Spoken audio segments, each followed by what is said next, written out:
Welcome to clue today news. Nagar Kurnool జిల్లా వెల్దండ మండల పరిధి గుండాల అంబారామలింగేశ్వర స్వామి బ్రహ్మోత్సవాల్లో మహాశివరాత్రి వేళ అపశృతి చోటు చేసుకుంది. కల్వకుర్తి మండలం జేపీ నగర్ తండాలో ఎస్సీ గురుకుల విద్యాలయంలో చదువుతున్నటువంటి 5 విద్యార్థులు ఆలయం వద్ద కోనేరులో స్నానం చేస్తున్న క్రమంలో ప్రమాదవశాత్తు కాలు జారి ఒక విద్యార్థి అందులో పడిపోవడం జరిగింది.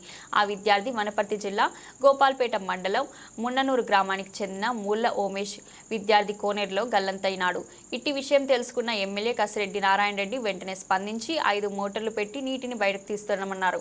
దాదాపు 30 ఫీట్ల పైగా లోపలికి వెళ్లడం జరిగిందని, ఇంకా లోతు ఎంత ఉందో తేలడం లేదని, రాత్రంతా ప్రయత్నాలు చేయడం జరుగుతుందని, గజ ఈతగాళ్లు కూడా వచ్చారని, ఒక స్వరంగంలా ఉందని, నీరు బాగా వస్తుందని, ఎలాగైనా బాబును బయటకు తీయడానికి అన్ని విధాల ప్రయత్నాలు చేస్తున్నామని, వేలాది మంది భక్తులు ఈ దేవస్థానానికి వస్తున్నారని, ఇలా జరగడం ఎంతో దురదృష్టకరం. శత విధాలుగా కష్టపడి బాలుడి డెడ్ బాడీ బయటకు తీయడం జరుగుతుందని ఎమ్మెల్యే కసిరెడ్డి నారాయణ రెడ్డి అన్నారు.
Hey!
రామలింగేశ్వర స్వామి టెంపుల్ దగ్గర గుండాల ఉంది. ఆ గుండంలో ఇక్కడ జేపీ నగర్లో చదువుతున్నటువంటి అబ్బాయి ఈత కూడా రాదు, అక్కడ స్నానం చేయడానికి వెళ్ళినాడు. అప్పుడు ఎవరు చూడలేదు. అరౌండ్ 11 గంటల టైంలో అందులో మునిగి ఒక అబ్బాయి ఇక బయటికి రాలేదు. నీళ్లు తీయాలంటే దీనికి పెద్ద చరిత్ర ఉంది. ఎంత డెప్త్ ఉందో తెలియలేని పరిస్థితి ఉంది. ఇప్పటికే ఒక 5 మూటలు పెట్టి నీళ్ళన్నీ తీస్తూ ఉన్నాం. ఇప్పుడు దాదాపుగా ఒక 30 ఫీట్లు లోపలికి పోయింది కదా, ఒక 30 ఫీట్ల పైననే లోపలికి వెళ్ళింది. రాత్రి అంతా కూడా ట్రై చేస్తాం. మరి ఏదైనా అవకాశం ఉంటే గజ ఈతగాళ్ళు కూడా వచ్చిండు. అది ఒక 5 ఫీట్స్ డెప్త్ తోటి వెడల్పుతోటి డెప్త్గా ఉంది అన్నట్టు. ఆ 5 ఫీట్స్లో ఈత కొట్టాలన్నా కూడా ఇట్లా పొడుగ్గా వెళ్ళడమే, ఒక చాపలాగా ఇట్లా వెళ్ళిపోవడమే, కానీ అట్లా ఇట్లా అడ్డం కూడా తిరగడానికి ఈత కొట్టడానికి ఛాన్స్ లేదు. అట్లా అది సొరంగంలాగా ఉంది. ఇప్పుడు ఆ నీళ్ళు బాగా వస్తూ ఉన్నాయి. 5 మూటలతోటి కొట్టుకున్నా కూడా మరి అది తగ్గడానికి ఛాన్స్ ఉంది. మేము ఇంత కూడా ప్రయత్నం చేస్తున్నాను. కంటిన్యూస్గా నైట్ కూడా జరుగుతుంది. ఇప్పుడు 9 అవుతుంది ఎగ్జాక్ట్గా. రాత్రి ఉదయం వరకు కూడా ట్రై చేస్తాం. జనరల్గా అయితే ఆ బాబు ఇంకా బ్రతకడానికి అవకాశం లేదు అందులో, ఎందుకంటే నీళ్ళల్లో మునిగిన తర్వాత ఇంత టైం ఉండడానికి ఎవరికి కూడా అవకాశం లేదు. బాడీ ఒక వన్ డే తర్వాత రావడానికి అవకాశం ఉంది. ఎక్కడైనా అక్కడ మరి అందులో ఇరుక్కుపోయినట్టుగా ఉంటే పట్టుకుంటే తప్ప బాడీ వస్తుంది.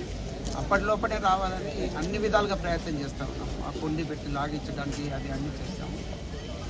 ఎక్కడ తెలియట్లేదు. మోటార్ల ద్వారా కొట్టుకుంటుంటేనే కొంత డెప్త్ లోపలికి వెళ్తూ ఉంది. ప్రయత్నం అయితే చేస్తూ ఉన్నాం. ఎలాగో రావడానికి అవకాశం ఉంది. అన్లెస్ అందులో ఏదైనా పట్టుకుంటే తప్ప రావడానికి ఆస్కారం ఉంది. ఏదైనా కూడా ఇక్కడ ప్రహరీ గోడ కూడా ఉంది. అది దాటేసి వాళ్ళు 4-5 పిల్లలు అక్కడికి వచ్చిండ్రు. అందులో ఒక అతను ఉంటే అతనికి స్విమ్మింగ్ అయ్యింది, ఈత రాకొస్తున్నాడు. ఈ గుండాల రామలింగేశ్వర ఈ శివాలయానికి చాలా ప్రతిష్టతోటి పూజలు చేస్తూ ఉంటారు. శివరాత్రి రోజు వేలాది మంది భక్తులు ఈ కాన్స్టిట్యున్సీ నుంచి, ఈ మండలం నుంచి, ఈ చుట్టుపక్కల గ్రామాల నుంచి వేలాది మంది వస్తారు. ఇప్పుడు కూడా వేలాది మంది ఇక్కడ ఉన్నారు. ఎప్పుడు కూడా ఇలాంటి సంఘటన జరగలేదు. దురదృష్టం. వాళ్ళ తల్లిదండ్రులు మరి దాదాపు 17-18 సంవత్సరాల అబ్బాయి పోవడం మరి దురదృష్టకరం. వాస్తవానికి ఏంటంటే ఆ బాడీ అన్న తీయడానికి గత విధాలుగా చాలామంది ఈ ప్రయత్నం చేస్తాం. రేపటికి కానీ ఇంకా ఏం తెలియదేమో అని చెప్పేసి అనుకుంటున్నాం. మేము ఇక్కడే ఉండి అవన్నీ కూడా చూస్తాం. ఆ నీళ్లు పూర్తి స్థాయిలో తేలితే తప్ప లేదు. ఎందుకంటే వాటర్ కూడా క్లియర్ వాటర్ లేదు అక్కడ. ఎందుకంటే చాలా రోజుల నుంచి అన్నీ అందులో వేస్తే మురిగి అట్లాంటివి కూడా ఉంది కాబట్టి ఆ కొండీలు వేసేస్తే అందులో బట్టలు, తర్వాత కొన్ని కుండలు లాంటివి అలాంటివన్నీ వస్తూ ఉన్నాయి, గింజలు అలాంటివి వస్తూ ఉన్నాయి. కాబట్టి అందులో అవకాశం కూడా లేదు. కెమెరా పెట్టి చూడాలి అని చెప్తా ఉన్నారు. ఇలాగో నీళ్ళు కూడా ఇంకా ఫాస్ట్గా గంటకు దాదాపుగా 2 ఫీట్ల లోతు వెళ్తూ ఉంది. మార్నింగ్ వరకు అవకాశం వస్తుందని చెప్పేసి నేను భావిస్తున్నాను. ఏదేమైనప్పటికీ కూడా ఈ పర్వదినం రోజు, శివరాత్రి రోజు అబ్బాయి అందులో పడి మరణించడం చాలా దురదృష్టకరమైన వార్తను వినాల్సి వస్తుంది. అది మేము కూడా ఇక్కడ ఉన్న వాళ్ళు చాలామంది దాదాపుగా 80 సంవత్సరాలు 90 సంవత్సరాలు ఉన్న వాళ్ళు కూడా చెప్తుంటారు. మేము ఎప్పుడు కూడా చూడలేదు. అది ఇప్పుడు మనం చూస్తే సొరంగం అంత నీళ్లు కొడుతూ ఉంటూ వచ్చింది కదా, ఎవరు కూడా చూడలేదు అంటున్నారు. బయట నుంచి మీరు కూడా చూస్తుంటూ ప్రహరీ కూడా ఉంది. అది ఎంత ఉంది? దాదాపుగా ఒక 2.5 ఫీట్ల అవుతుంది. దీనికి ఇంకా కూడా ఏంటంటే ఇంకా దాన్ని కూడా వెక్కి ఎవరు వెళ్ళరాకుండా మరి తప్పనిసరిగా ఫెన్సింగ్ కూడా చేయిస్తాం దానికి. కానీ ఆ ఫెన్సింగ్ దాన్ని కూడా దూకేటోళ్ళు దూకాలి ఉంటే దూకుతారు. కానీ వీళ్ళు ఏంటంటే అందులో వెళ్ళాలి, గుండంలో స్నానం చేయాలనే తాపత్రయంతో ఎవరికి తెలియకుండా వాళ్ళు అందులోకి వెళ్ళారు. ఎందుకంటే ఇక్కడ అందులోకి దిగిన దగ్గర ఒక ఫ్లెక్స్ కూడా పెట్టి ఉంది. గుండం చాలా లోతుగా ఉంటుంది, ఇందులో స్నానాలు చేయొద్దు, ఇందులో దిగి అని చెప్పేసి అందులో క్లియర్గా అది పెట్టి కూడా ఉంది, ఒక ప్లేస్లో పెట్టి కూడా ఉంది. అది అయినా మరి ఆ పిల్లలు అది చూసుకోలేదు, చూసుకోకుండా వెళ్ళినట్టుండు. నలుగురు పోయారు, నలుగురు ఐదుగురు పిల్లలు ఉన్నారు. వాళ్ళు ఒక అబ్బాయి మాత్రం అందులో పడాడు, బయటికి అయితే రాదు. తప్పనిసరిగా ఫెన్సింగ్ అవన్నీ కూడా మేము చేయించడానికి ఉంటుంది. ఇప్పుడు దానికి ప్రహరీ కూడా ఇంత హైట్ పెట్టేసి ఉంది, ఇంకా దానికి పైనుంచి ఇంకా కూడా పోకుండా పెట్టడానికి. అది ఎందుకంటే ఆ హైట్లో నీళ్ళు ఉండవు, కింద 10-12 ఫీట్ల తర్వాత దాదాపుగా 20 ఫీట్ల తర్వాత నీళ్ళు వస్తాయి. అంటే అక్కడ నుంచి తర్వాత సొరంగంలాగా ఏదైతే ఒక 5 to 6 ఫీట్స్ డెప్త్తో వెడల్పుతో ఉందో అక్కడ అది ఉన్నట్టుగా ఎవరికి అర్థం కూడా కాలేదు. ఇప్పుడు నీళ్లు ఉదయం నుంచి మధ్యాహ్నం నుంచి 5 మోటార్లు పెట్టడం నుంచి మనకు అది కొంత తేలింది. కాబట్టి దానికి కూడా ఇప్పుడే ఆలోచన చేసాము, ఫ్యూచర్లో అట్లాంటి కూడా ప్రాబ్లం రాకుండా ఉండడానికి. దాన్ని కూడా ఒక ఫెన్స్ మాదిరిగా రాడ్స్ అవి ఫిట్ చేస్తే అందరికి వెళ్ళరాకుండా ఉంటుందని చెప్పేసి ఆలోచన.